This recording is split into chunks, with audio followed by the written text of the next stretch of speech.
Hi guys, Hi guys. how you doing How's everybody today? going? I hope that you are getting ready for having a good weekend. Yes.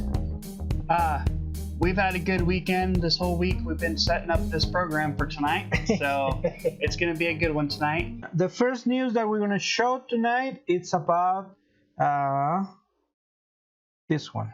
Okay? Yes. That's the one that you want to say. Yes. Okay, we found this week this information about the treasure hiding in a Rolex. And it's actually a guy. Can you read it? Yeah. So this article stated that more than 4 decades ago, a U.S. service member spent nearly a whole month's salary on a watch he wanted I think to it's, use yes. scuba diving. But instead, the watch sat in a safety deposit box, unworn for years. This veteran was stationed in Thailand from 1973 to 1975 when he bought the watch. He wanted a watch he saw other members that were wearing the same at the base. He wanted a Rolex so he could wear a watch while he scuba dived. He ordered the watch in 1971. The watch was a watch called a Rolex Cosmograph Daytona Wow. Oyster. Right there. Yes. In November 1974, through the exchange store on the military base, he saved the receipt which shows he paid $345.97. Yet that price pales in comparison to the watch's currently value at auction. They started the bidding at $17,400 when I was Wow. on Antiques Roadshow. They praised mine between $500,000 and $700,000. Wow. And this is And he this, saved everything, all the receipts, all the paperwork, everything, the box. yes, he says that in his story that we were reading that when he bought it, he wanted to go scuba diving. Then when he got it, he said, "Oh, this watch is really nice to use for that." So I decided to put it in a safe, and he saved the instructions, the box, and everything in it. So practically, it's brand new. Yeah, it's brand new. He's never worn it. And the guy who appraised this watch, they say, there is a special watch because I think the knobs that the watch has there, you can screw them, and it make it more It makes it waterproof. more waterproof, is what it said. That's Yeah. what it says that makes this watch special. He paid like $300 and something dollars at the time when he bought it, and 40 years later. The value it's skyrocket because the special features that this watch has. Paul Newman was using this watch in one of his movies. I think it was. Yeah, in the article it says that it wasn't exactly the same, but the Rolex that he wore was in the movie. What did he say? Speeding or something. Speeding or something like that. Anyway, he was in this film and he wore that watch, and ever since then they started naming that exact watch. Paul Newman. Paul Newman. Something was. Paul Newman something. Yes. But they started naming that, so it was really cool. So practically this watch is brand new, and he discovered a goodie in actually his watch because the value from this watch went from $300 that he paid back in the day. He went to 17 or how much? $17,400. But then when he went to auction, they auctioned some similar to his, and they got up.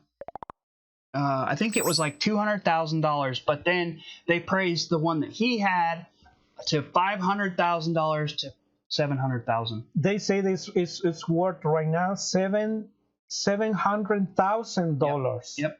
So if you have a Rolex hiding there and you're safe and you can go and watch, and maybe you have a fortune right there and you're gonna find a goodie right there. Good night, Mom. We love you. Thank you for your support and watching tonight. Thank you. So what do you guys think about this news? This is a cool find.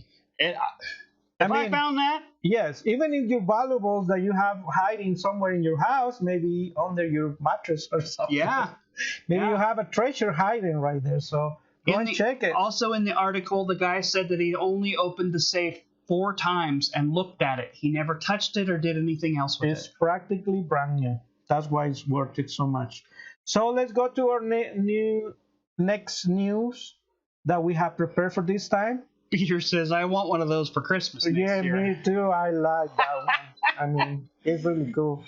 Okay, our next news is about ancient human remains found in Washington. And this happened pretty recently. What I was reading about it is that some people walking around this trail, I think the trail is called Olympic Discovery Trail in Washington. It's pretty close to the Port Los Angeles. Uh-huh. And they found it close to the beach. I mean, you can see on the picture, those are human remains, and they were saying that they are between 500 and, or between that range, 500 to 1,000 to years 1,000 years old. So I was reading on the news that some tribes of the area, they came down because they were thinking there could be some burials there. Yes. But because of the time and the reason they found it, though, not to interrupt you, is because the road washed out. Yes. And it was underneath the road, but the bones weren't recent. They were old. Yes, that's what it says. It says here in the article, ancient human remains believed to be between 500 to 1,000 years old were discovered near a popular trail in Clallam County. The bones were first discovered... Oh, Clayelum County. Clayelum County, okay. Can you read it? Yes. Ancient human remains... Oh, the bones were first discovered on the Olympic Discovery Trail just east of Port Angeles, Washington on January 15th and again on January 18th. Mark Nichols, Clayelum County coroner and prosecutor attorney, said the coroner's office consulted with a forensic anthropologist who confirmed that the remains were human and believed to be between 500 and 1,000 years old. That's really cool. Just imagine one of these days you're going... Oh, you can tell the story about the find that your mom did. Oh, yeah. Remember that time when your mom told us that they discovered an Indian burial? Can you tell that story, Tracy? Indian burial? Something like that. No, she found an old man in a homeless camp. It wasn't about the Indian or something? Not that I know of. I remember something like that. Well, she'll have to tell us the story. Well, next time maybe we can ask her. My mom did find a dead body at one time, and she was jogging through there with her boyfriend, and they noticed a camp where somebody had been homeless for a long time, and everybody knew him, but apparently he had passed away and sat in the summer heat. He was alone then. And he was alone. He sat in the summer's heat and stayed in his little tent the entire time, and nothing had happened to him, but he passed away, and he laid there till he completely turned black. Wow, can you imagine? So your mom found it, Yeah, right? Mom found it. She had to call the police. They called the police and everything. Yeah. Okay. Well, that's what the things that you can find around. So, do you want to read something that people are saying? No, I'm just reading it to myself. Go ahead. Okay. So the next news that we want to show you here, this is not a news, but it's more information that Mama's... It's more about things you can find. Yes. But Mama's going to take things. She contacted us through email and she sent us some information. And this information is about the Steamboat Bertrand, right? Yes. You want me to read some? Yes. Like which part? This one? Mm-hmm. Okay.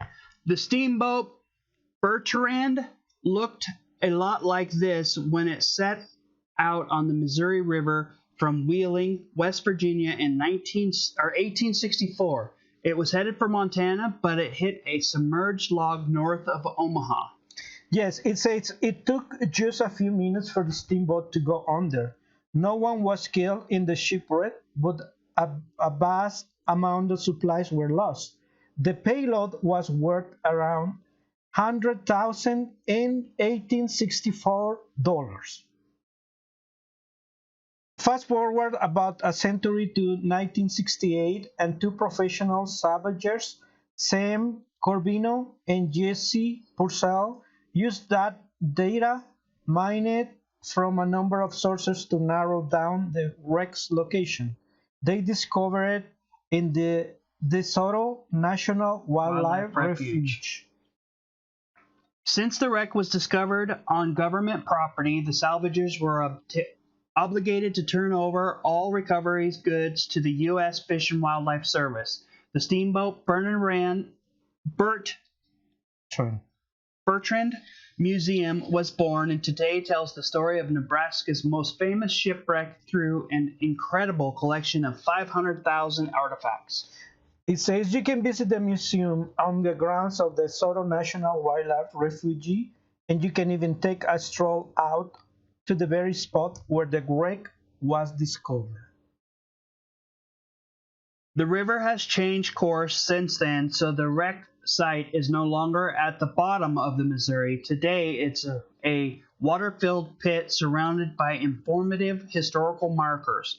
The whole of the Bertrand is still down there in the mud, a symbol of our river-faring past.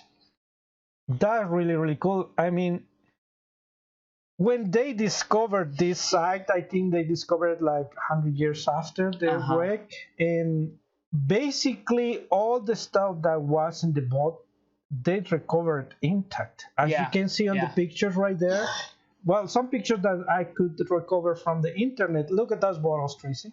Yeah, and they came from the bottom, and they all had to stay there. They were from 1832.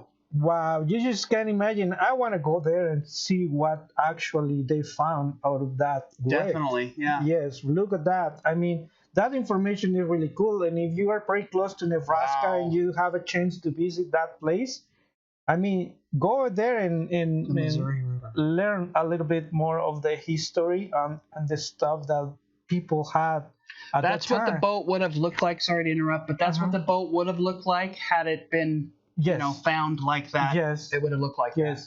It was like kind of a Titanic. Yeah. But and it in happened a river. April 1st, 1865. Yes. There it is, and that's what's down there, I think, still. Mm-hmm. But that's really cool. I mean, cool stuff. Thank you. They asked where this was again. Let me look. Hang on a second. Nebraska. I think it's Nebraska. I think it's right. West. Okay. No. Steamboat. Yeah. Set out on the Missouri River from Wheeling, West Virginia in 1864. It was the place where the boat was. It was headed for Montana, but it hit a submerged log north of Omaha. Yes. They were asking where. Yes. It says, story behind Nebraska's most famous shipwreck. Yes. Completely captivates you. But look at that those bottles. Look at those tools. Wow. To be in such good shape still. Just imagine, Tracy, one of these days that you are looking around and you find something like that. I will be like very happy. The fabric in the clothes was preserved by the mud, and ketchup was still in bottles. Wow. Oh my gosh. You remember the time when you dig in a privy and you found some peppers in a... Yeah. I found a jar, and the end of the peppers had been bitten off. They were all gone, and it was just the stem left. And also remember you found a jar with lard in it. A jar that had lard in it still. So things get preserved, even though they're not good. Yes. It's going to die, huh? Yeah, it's going to die. So we're going to go. Up there. Yes. So then you want to go and keep saying something about it, or we can go through all that stuff's just beautiful. Yes. Yeah. Well, you can go and check the information. It's called the Steamboat Bertrand on any way over the internet, and you're going to find more pictures and more information about that place. If you have a chance to go and visit that museum, I think that's one of the lifetime experiences that you can have. I also wanted to say, we didn't steal the information. We just wrote down a little bit of stuff so that you guys would know what we were talking about with the watch. So it's all there. You can go and find the article. Yeah, the article is available over the internet. That's where we finding all that. Because he was on Antiques Roadshow, so that's available. Yes, it's available. So the next new, it's something really funny. I mean, this person found something in the car, and they say the story goes like this. I mean, my computer went out, but I remember. We can show you, and we'll talk about it. Well, this happened somewhere. I think I'm not sure where exactly it was, but the story goes like this. This lady went driving to the library, and she said that he was driving her car, and all of a sudden she called the husband because she said that something was wrong with the car, and she started smelling like something burning. Well, when they went in opening the hood, they discovered a stash, whole bunch of stash of saved nuts and twigs and whatever else from that squirrel inside of their car. All the nuts from that squirrel were there, so they hide their nuts there. And Garrett, just not to interrupt, but Garrett says, "Oh yeah, that's when we went digging. Laugh out loud. I remember the lard and the peppers." Yes, that's what it was. He went with about me that day. the lard and peppers. But this Omaha, story, Nebraska. yeah, but this story is really funny because they discover a stash of nuts inside of the trunk car. Yeah. No, inside the hood. Inside the hood. Yep. Yeah, you're right. And the squirrel was just saving food for the winter, and they put it right there because They finally went for a drive, and well, maybe they wanted some toasted nuts for winter time. They're gonna get some if they left them Right? in there. But that's really funny. Just imagine driving around and all of a sudden you start seeing smoke coming out of it. Peter says they were stashing for a big party. Right? It's private stash, Cynthia said. Yes. But that's all the news that we have for this live stream. I hope that you're enjoying our live stream, and thank you everyone again.